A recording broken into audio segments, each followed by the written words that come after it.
बिस्मिल्लाहिर्रहमानिर्रहीम। अस्सलाम वालेकुम स्टूडेंट्स। आज की इस वीडियो में हम फर्दर 10 MCQs डिस्कस करेंगे जो पास्ट पेपर 2021 ज़ूलॉजी का हमने स्टार्ट किया है। MCQ नंबर 11 है, mature larva of house fly is. तो हाउस फ्लाई के जो लार्वा है उसको हम बोलते हैं मैगट्स। मैगट जो लार्वा है ये हमारे पास लेगलेस लार्वा है, it does not contain any leg. Regular larva is the larvae of mosquito. Grub is the larva of beetle. और कैटरपिलर जो है ये लार्वा है मोथ और बटरफ्लाई का। MCQ नंबर 12 है, green glands are found in. तो ग्रीन ग्लैंड जो है these are associated with excretion. Excretion के साथ ये एसोसिएटेड है। जिस तरीके से ह्यूमन बॉडी में किडनीज जो है these are associated with the excretory system, तो इस तरीके से green glands are found in phylum arthropoda and which is concerned with excretion. फिर फाइलम आर्थ्रोपोडा जो है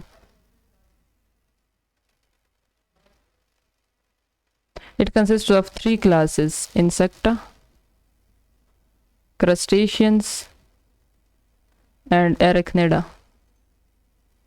जो crustaceans हैं they possess only green glands. Green glands are found only in crustaceans. फिर जो crustaceans की examples हैं, crustaceans में हमारे पास crayfish आते हैं, crayfish, lobsters,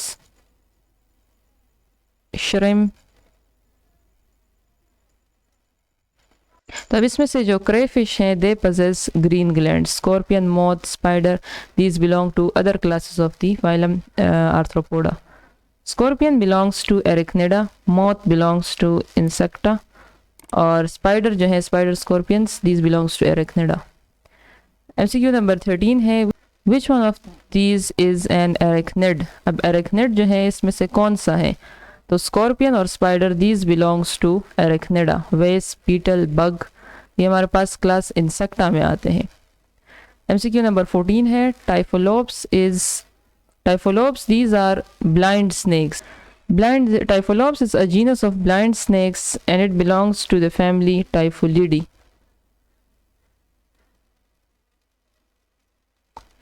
MCQ number 15 is the similarity between giraffe, rabbit, camel, bat and whale is that all of them have nucleated RBC, 4-chambered stomach, 7 cervical vertebrae, enucleated RBC. तो these 3 are the characteristics of all these mammals. इसमें से जो camel है इसमें nucleated RBC होता है, not the enucleated. बाकी जितने भी हैं इनमें enucleated RBC होता है, means the RBC does not contain any nucleus. लेकिन जो camel का RBC है it contains a nucleus.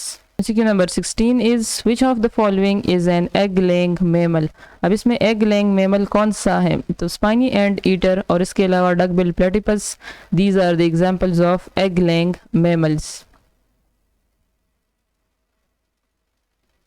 MCQ number 17 is in one of the following a radar system is present to locate the position of food। तो यहाँ पर कौन से ऐसे ऑर्गेनिजम्स हैं कि वो लोकेट करते हैं अपनी फूड की पोजीशन को by using the radar system और सोनार सिस्टम भी उसको बोलते हैं। तो इसके थ्रू क्या होता है कि इको लोकलाइजेशन होती है। Echolocation to locate the food they produces, echo is produced for the location of the food और for the location of the prey. तो ये डिस्टेंट ऑब्जेक्ट्स को लोकेट करते हैं बाय इको लोकलाइजेशन। ये जो है सिर्फ इसमें बेट भी इंक्लूडेड हैं, डॉल्फिन्स भी हैं और कुछ अदर वर्टिब्रेट्स भी इसमें इंक्लूडेड हैं which uses the echo localization for the location of the distant objects. For example the prey, it is used for orientation, obstacle avoidance, food procurement and social interaction. MCQ number 18 is which is the correct match। अब इसमें correct match कौन सा है? तो crayfish elasmobranch। crayfish जो है it belongs to phylum arthropoda और फिर उसमें से फाइलम एरिक्निडा। और elasmobranch जो है ये जो जॉलेस फिशेस हैं, ये फिशेस की क्लास हैं, तो ये मिसमैच्ड हैं। Cuttle fish is and echinoderm और ऑस्टिक्टीज बोनी फिशेस हैं, तो ये भी मिसमैच्ड हैं।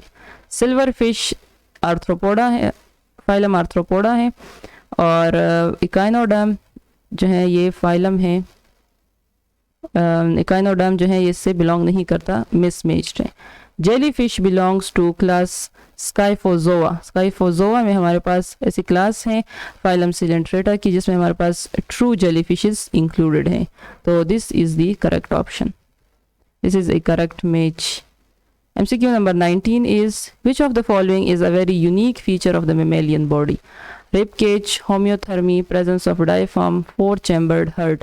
These all are the unique characteristics of the mammalian body. लेकिन जो most unique feature है, it is the presence of diaphragm.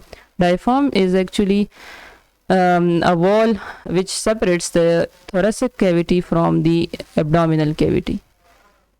MCQ number 20 is, venom of viper affects. Venom जो वाइपर का जो वेनम है ये कौन से सिस्टम को इफेक्ट करता है? तो it effects the circulatory system. ये जहाँ पर इसकी साइट ऑफ बाइटिंग होती है वहाँ से ब्लीडिंग प्रोडक्शन होती है, जो आरबीसी है उसको ये डिस्ट्रॉय कर लेता है। तो सर्कुलेटरी सिस्टम को ये इफेक्ट करता है और अगर टाइम पर ट्रीट ना किया जाए तो इससे डेथ भी हो सकती है of the individual. Okay students, this is the end of this video. If you like this video, hit the like button, subscribe to our channel. Thanks for watching. See you in the next video. Allah Hafiz.